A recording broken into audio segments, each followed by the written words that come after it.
Kemudian e-voting hadir. Menerapkan sistem internet voting. Dengan menerapkan sistem internet voting diperkirakan sulit diterapkan. Lex Regicide Superflua Pugnantia Incongruat, hukum menolak hal-hal yang bertentangan dan tidak layak. Sebagai negara yang menganut sistem presidensial, Indonesia menghendaki adanya pemilu untuk memilih kepala negara dan untuk memilih wakil rakyat. Berbagai formulasi dan model yang telah dilakukan hanya demi mewujudkan pemilu yang berkualitas. Namun, dengan hadirnya wacana mengenai penggunaan e-voting dalam pemilu 2024 di Indonesia justru menimbulkan persoalan dan menjadi perdebatan antara penyelenggara pemilu, akademisi, maupun masyarakat umum. Oleh karena itu, kami menolak adanya penggunaan e-voting dalam pemilu tahun 2024 di Indonesia. Assalamualaikum warahmatullahi wabarakatuh. Salam sejahtera untuk kita semua. Perkenalkan, kami dari tim Jimli Asyidiki dengan saya Dini Rahmadani Amri selaku pembicara pertama, Laila Rahmadini HAKH selaku pembicara kedua, dan Siti Sakinah Kasturian selaku pembicara ketiga. Di sini, kami berada pada posisi yang sangat tidak menyetujui adanya penggunaan e-voting dalam pemilu tahun 2024. Tujuan kami adalah untuk menjamin kepastian hukum dan untuk menegakkan keadilan sesuai dengan asas langsung, umum, bebas, rahasia, jujur, dan adil sesuai yang telah dikehendaki oleh konstitusi. Secara terminologi, Badan Pengkajian dan Penerapan Teknologi atau BPPT mendefinisikan electronic voting atau e-voting adalah suatu metode pemungutan suara dan penghitungan suara dalam suatu pemilihan dengan menggunakan perangkat elektronik. Perlu kita ketahui bahwa ihwal mencuatnya penggunaan e-voting berangkat dari rumitnya pelaksanaan pemilu serentak yang dilaksanakan pada tahun 2019 lalu. Namun, mari kita lihat bahwa sebenarnya penggunaan e-voting tidak tepat untuk diterapkan dalam pemilu 2024 di Indonesia. Dan ini juga bukanlah solusi untuk menjawab permasalahan pelaksanaan pemilu di Indonesia. Adapun 4 poin argumentasi mengapa kami menolak adanya penggunaan e-voting dalam pemilu tahun 2024 di Indonesia. Yang pertama, belum adanya aturan yang mengatur secara eksplisit verbis mengenai penggunaan e-voting. Karena selama ini, e-voting hanya dikenal dalam rezim pilkada, bukan rezim pemilu. Yang kedua, bahwa sejatinya penggunaan e-voting ini dapat mencederai asas pemilu, khususnya asas rahasia, sehingga dikhawatirkan dapat merusak kredibilitas dalam pemilu. Yang ketiga, e-voting tidak tepat untuk diterapkan karena adanya kendala geografis dan ketersediaan infrastruktur teknologi maupun informasi yang belum merata di seluruh daerah yang ada di Indonesia. Yang keempat, berkaca dengan beberapa negara yang gagal dalam menerapkan e-voting seperti halnya negara Belanda. Keempat poin argumentasi inilah yang nanti akan dielaborasi lebih lanjut secara komprehensif oleh pembicara kedua dan pembicara ketiga dari tim kami. Profesor Sacipto Raharjo pernah mengatakan, jika kita mengubah tatanan hukum yang telah baik, maka itu akan merusak hukum itu sendiri. Wacana pemberlakuan e-voting pada pemilu 2024 tentu tidak dapat direalisasikan. Hal ini lantaran belum adanya payung hukum yang memadai yang mengenai pemberlakuan e-voting di Indonesia, sehingga dikhawatirkan tujuan dari hukum yakni kepastian tidak dapat tercapai. Pemberlakuan e-voting pada pemilu 2024 memerlukan adanya suatu payung hukum yang mengatur secara lengkap dan jelas mulai dari tahapan persiapan hingga tahapan pengesahan pemungutan suara. Hal inilah yang sampai saat ini belum dimiliki oleh Indonesia. Jika mengkonstruksikan pada putusan Mahkamah Konstitusi nomor 147/PU/7/2009 yang menyebutkan pasal 88 Undang-Undang Nomor 32 Tahun 2004 tentang Pemerintahan Daerah ialah konstitusional bersyarat pada pasal 28C ayat 1 dan 2 Undang-Undang Dasar Negara Republik Indonesia tahun 1945. Namun, perlu diingat bahwa pasal yang dinyatakan konstitusional bersyarat tersebut termaktub dalam suatu undang-undang mengenai pemerintahan daerah yang telah dinyatakan dicabut dengan latar belakang pengajuan uji material yang berlandaskan pada studi kasus pemilihan kepala desa yang tentu saja berbeda dengan pemilihan umum 2024 mendatang dari segi kompleksitasnya. Sehingga jika dikorelasikan, maka vakum pemberlakuan e-voting pada pemilu 2024 bertentangan dengan amanat Undang-Undang Nomor 17 tahun 2007 tentang Rencana Pembangunan Jangka Panjang Nasional 2005 sampai dengan 2025, yang mana menyebutkan secara ekspresif verbis bahwa sasaran pembangunan hukum ialah menghendaki terciptanya suatu konsistensi peraturan perundang-undangan untuk terwujudnya suatu hukum nasional yang berkeadilan. Dengan tenggat waktu yang sangat terbatas yang dimiliki oleh Indonesia, maka menjadi suatu hal yang tidak mungkin untuk membentuk bahkan mengubah peraturan perundang-undangan yang sudah ada guna mengisi kekosongan hukum pemberlakuan e-voting pada pemilu 2024.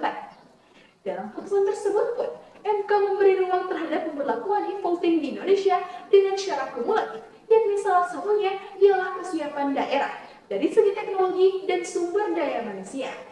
Namun, jika kita melihat pada survei Kominfo menargetkan bahwa persebaran internet di Indonesia baru akan terwujud pada tahun 2025 nanti. Hal ini berarti telah berlangsung 1 tahun pasca dilakukannya pemilu 2024. Maka, secara harfiah, ketentuan kumulatif yang disyaratkan oleh MK tidak dapat terpenuhi, sehingga e-voting belum dapat diberlakukan pada pemilu 2024 mendatang. Berlandaskan pada Undang-Undang Nomor 7 Tahun 2017 tentang Pemilihan Umum, pada 12 Agustus 2022 lalu telah dilakukan pembentukan Panwascam oleh Bawaslu dengan anggaran yang telah dialokasikan sebagian dari keseluruhan anggaran yang telah diajukan. Berdasarkan pernyataan Ketua Komisi 2 DPR RI, anggaran yang diajukan oleh KPU dan Bawaslu untuk pemilu 2024 baik dari APBN maupun APBD ialah sejumlah 140 triliun. Apabila dianalisis secara lebih mendalam dengan membandingkan antara metode konvensional dengan metode e-voting, harga satuan elektronik voting mesin ialah 2.800.000 per mesinnya. Setidaknya dibutuhkan 3 mesin per TPS dengan total keseluruhan 695.105 TPS yang akan dioperasikan oleh KPU pada pemilu 2024 mendatang. Maka diakumulasi harga yang harus dibayarkan oleh pemerintah hanya untuk mesin e-voting sudah sangat fantastis. Belum lagi jika ditambah dengan biaya pemasangan alat, biaya training, pengawas dan tenaga IT, biaya sosialisasi kepada masyarakat, dan biaya tak terduga lainnya. Maka berdasarkan kajian anggaran kedua metode tersebut, anggaran yang harus dikeluarkan pemerintah jauh lebih banyak untuk metode e-voting dibandingkan dengan metode konvensional. Di lain sisi, tahapan persiapan pemilu 2024 telah memasuki tahap verifikasi administrasi partai politik. Dengan proses persiapan pemilu 2024 yang sedang berlangsung, maka menjadi suatu hal yang sangat tidak logis untuk mengubah metode pemungutan suara di tengah jalan. Oleh karenanya, berlandaskan analisis-analisis tersebut, maka sekali lagi kami menegaskan bahwa kami tetap pada status quo terhadap pemberlakuan e-voting pada pemilu 2024 mendatang. Sebagai negara yang berpegang pada prinsip rule of law, maka titik awal merealisasikan suatu program adalah dengan menyediakan landasan hukum yang jelas. Apabila landasan hukum atau regulasi telah tersedia, maka respon terhadap pelaksananya pun lebih mudah dilakukan. Sebagaimana teori responsif hukum yang dikemukakan oleh Friedman dan Thomson, bahwa hukum sebagai fasilitator atas berbagai respon terhadap kebutuhan dan aspirasi sosial. Melanjutkan argumentasi yang telah dipaparkan dengan baik oleh pembicara pertama dan pembicara kedua, kami juga mempunyai argumentasi lainnya, yaitu dengan mengukur sudah sejauh mana kesiapan Indonesia serta kesesuaian antara kondisi Indonesia dengan cara-cara pemberlakuan elektronik voting yang ditetapkan oleh Mahkamah Konstitusi. Mahkamah Konstitusi sebagai the guardian and the final interpreter of Constitution dalam amar putusannya nomor 147/PUU/7/2009 menyebutkan metode e-voting dengan syarat-syarat kumulatif, yaitu pertama, tidak melanggar asas langsung, umum, bebas, rahasia, jujur, dan adil, serta yang kedua, daerah yang menerapkan sistem e-voting sudah siap dari segi teknologi, pembiayaan, sumber daya manusia, serta perangkat lunak lainnya. Lantas, apakah Indonesia sudah memenuhi persyaratan tersebut? Mari kita lihat dari sisi kesiapan. Dari sisi kesiapan, nampaknya masih banyak tantangan yang harus dipenuhi Indonesia. Pemberlakuan elektronik voting yang cenderung menggunakan metode berbasis internet ini haruslah didukung dengan kesiapan sarana prasarana yang memadai. Namun, ternyata hal tersebut tidak didukung dengan kesiapan digitalisasi Indonesia. Evidensi dari dari fakta tersebut dapat kami buktikan dengan data dari Bawaslu Republik Indonesia yang menyebutkan bahwa terdapat 11.559 TPS yang tidak memiliki jaringan internet, serta 3.039 TPS yang tidak memiliki jaringan listrik pada pemilu 2019. Hal tersebut membuat Indonesia tentu tidak dapat mewujudkan accountability principle and security principle apabila penerapan electronic voting diberlakukan. Kemudian, apabila melihat dari segi historis, Indonesia memiliki rekam jejak yang buruk mengenai masalah yang menandakan. Terlebih dengan munculnya Bjorka, hacker yang berhasil menerobos pertahanan keamanan cyber milik beberapa instansi di Indonesia yang salah satunya adalah Komisi Pemilihan Umum. Bjorka berhasil membocorkan sejumlah data yang diduga milik KPU pada September 2022 lalu dengan unggahan berjudul Indonesia Citizenship Database from KPU 105M yang diunggah pada situs bridge.to.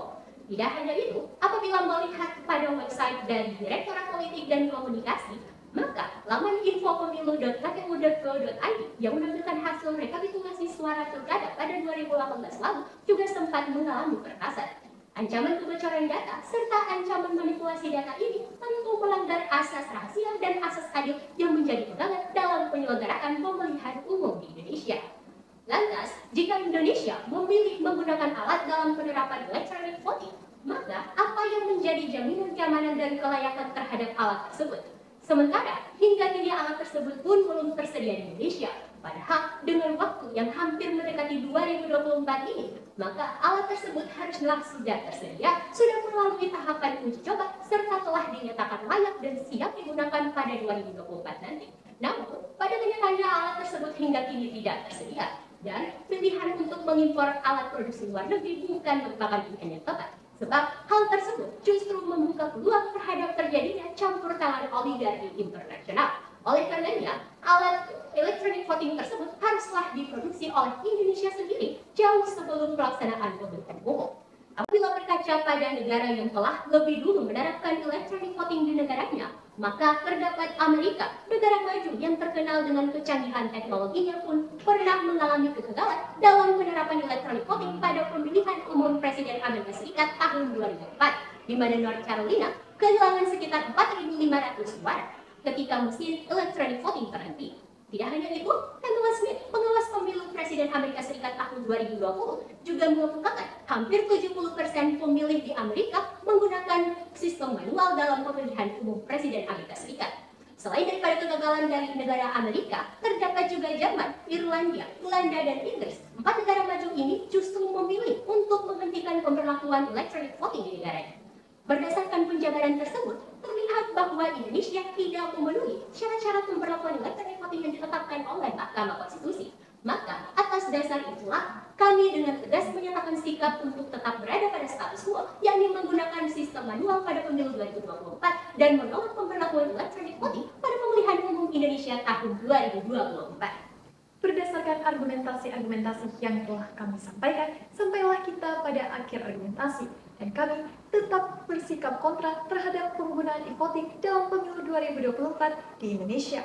Dari argumen yang telah dipaparkan oleh pembicara pertama, kedua, dan ketiga, maka kami dapat menarik kesimpulan. Yang pertama, bahwa sejatinya penggunaan e-voting ini dapat mencederai asas pemilu, khususnya asas rahasia, sehingga dikhawatirkan dapat merusak kredibilitas dalam pemilu.